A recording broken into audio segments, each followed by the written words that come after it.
તમારું સ્વાગત છે મિત્રો. મિત્રો આજે આપણે આયુર્વેદની એક અતિ ગુણકારી ઔષધિ આમલકી વિશે વાત કરશું. ગુજરાતીમાં આને આપણે આમળાના નામથી ઓળખીએ છીએ. અંગ્રેજીમાં એને ઇન્ડિયન ગોસબેરીના નામથી ઓળખાય છે.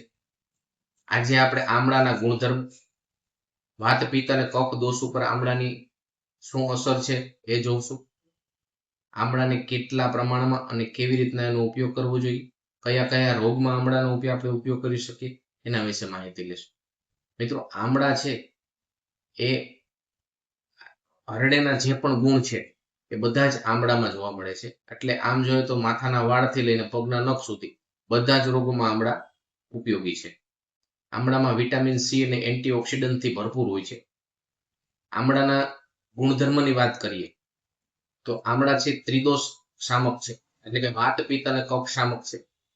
આમળામાં રહેલો અમ્લ રસ એ તમારા વાયક્તનું શામન કરે છે. આમળામાં રહેલો મધુર રસ અને શીતળ ગુણ એ પિત્તનું શમન કરે છે. આમળામાં રહેલો કસાય રસ એ કફનું શમન કરે છે.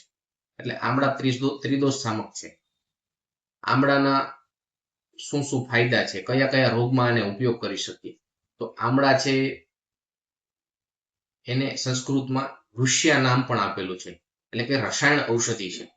એટલે આમળાનું જો નિત્ય સેવન કરવામાં આવે તો તે તમારી શરીરમાં રહેલી સપ્ત ધાતુ કે રસ, રક્ત, માંસ, મેદ, અસ્થિ, મજ્જા અને શુક્ર આ બધી જ ધાતુનું પોષણ કરી તમને દીર્ઘ અને નિરોગી આયુષ્ય આપશે.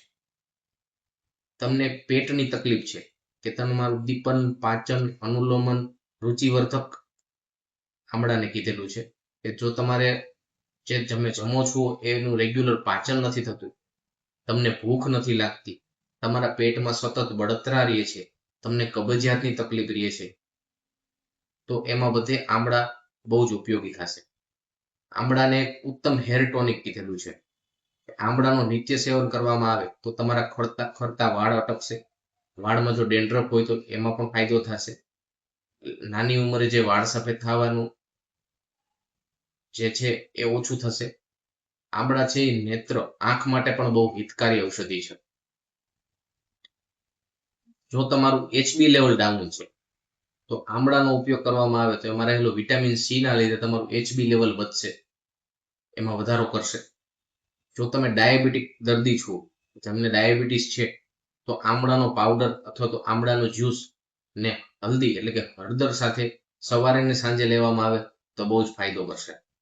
મિત્રો, આજે આમળાના કયા કયા રોગમાં ઉપયોગ થાય છે એ વિશે માહિતી લીધી.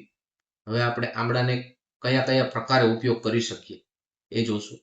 તો આમળાને આપણે ઘરેલું ઉપચારમાં તમે આમળાનો મુરબ્બો છે, આમળાની કેન્ડી છે, આમળાનું અથાણું છે, એના સ્વરૂપમાં ઉપયોગ કરી શકો છો.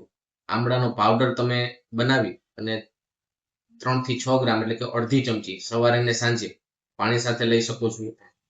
ત્રિફળાના સ્વરૂપમાં પણ આમળાનો તમે ઉપયોગ કરી શકો છો. આયુર્વેદમાં એક દવા આવે છે આમલકી રસાયણ, એના સ્વરૂપમાં પણ સવારે ને સાંજે 2 ટેબ્લેટનો તમે આમળાનો ઉપયોગ કરી શકો છો. ચ્યવનપ્રાશના રૂપમાં પણ તમે આમળાનો ઉપયોગ કરી શકો છો. અને આમળાના જે તાજા ફળ છે એનો રસ પણ તમે જ્યાં સુધી તમને તાજા ફળ મળે છે ત્યાં સુધી તમે એનું સેવન કરી શકો છો. તો મિત્રો, આજે આપણે જે આમળા વિશે માહિતી લીધી તમને સારી લાગી હોય તો અમારી ચેનલ લાઈક, શેર અને સબસ્ક્રાઇબ કરજો. જય ધન્વંતરી, જય આયુર્વેદ મિત્ર.